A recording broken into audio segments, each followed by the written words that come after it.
We're here today to talk about the Super 64 from EON. My name is Ben. Hey, I'm Dustin. And we got a chance, thanks to EON for sending this over to us, to check out the Super 64. It is a device for, put simply, for your N64 to plug directly into the console, which then allows you to take an HDMI cord from your console, your N64, directly to your modern television. And so we know a lot of people who have N64s and only have a modern television now. Maybe your old one died or you got rid of it. It was just taking up too much space. It's hard to play. I mean, you can't play the N64 on a modern TV without a lot of expensive modding and things like that. So this is a product that lets you simplify that. Right, yeah. It used to be that the flat screens would still have analog components, but now, like, my new TV doesn't have that at all. So there's literally, without some kind of special device, any way to play some of these old systems. Right.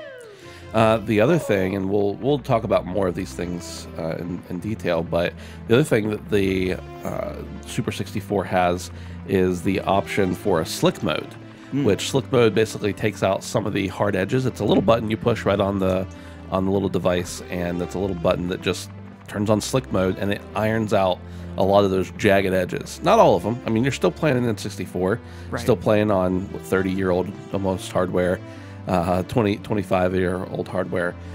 So it's not going to fix everything, but it does certainly make things look much, much smoother, and it's pretty incredible how it does it. Right. I think that's an important distinction, is that this will take the analog signal, output it into HDMI, but it's not going to be an HD signal. So it's definitely not. It doesn't look HD, but right. It still looks quite good on a larger TV. Yeah, it doesn't just instantly remaster your game. Yeah.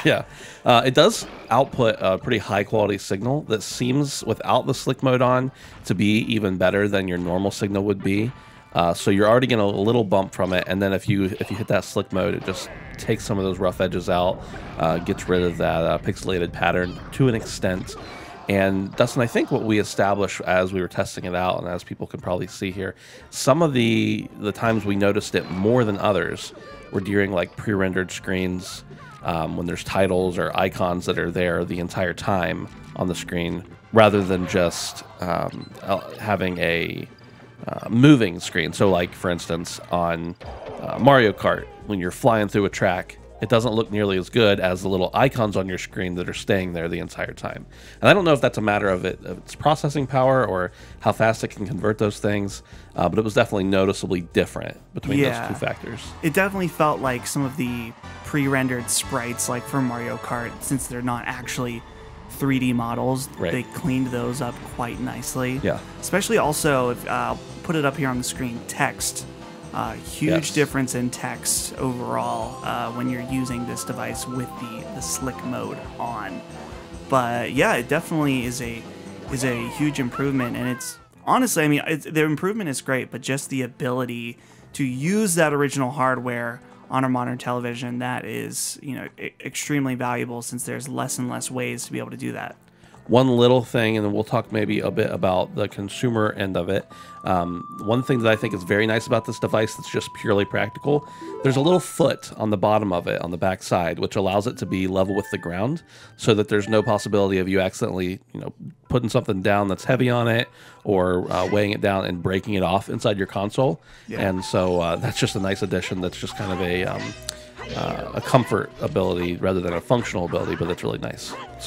So Ben, here's the thing though. Obviously this product is very cool, very awesome, but let's talk about the price. Yeah, it's coming in at $150 US. Yeah. Is it worth it? Is it worth $150? You know, Ben, what I think about this is it's kind of in a weird spot, because it's a little bit too expensive, I think, for casual players that just want to pop in their Nintendo 64. But for the more high, you know, retro gamer that's looking for authentic experiences, I think they're gonna pony up the money for you know, a nice upscaler or something like that. And so it puts this product, I think, in a weird spot where too expensive for the plug and play type people, and someone who wants something better is going to go with an upscaler. Right. I think people who are looking to just play their games who don't necessarily need it to upscale or anything. They just want to be able to play their N64 again, and they can't on their modern TV. You can easily go to Facebook Marketplace or a yard sale and buy a TV that's compatible for $50. Maybe you don't want that in your house, and so then it would be a bargain for you, $150. But you're right, as far as the higher end market of the retro gaming scene, you're definitely going to have people who want to do a little more than that. But I think I still think it's a solid product. I'm just not sure if it's the right price point, but I guess we'll let the market decide that. It really is well done and well made, and the slick mode is very impressive. But yeah, as we said, that price point is a little high, I think, for the regular consumer, but for the people, the enthusiasts, I think they're gonna like it. But I don't know if this is the option they'd want to go with. Right, I agree. Hey, thanks everybody for watching. This is the video about the Super 64 from EON. Thanks again for them sending it over for us to review and check out. Make sure you subscribe here on YouTube to Handsome Phantom and visit handsomephantom.com for content every weekday.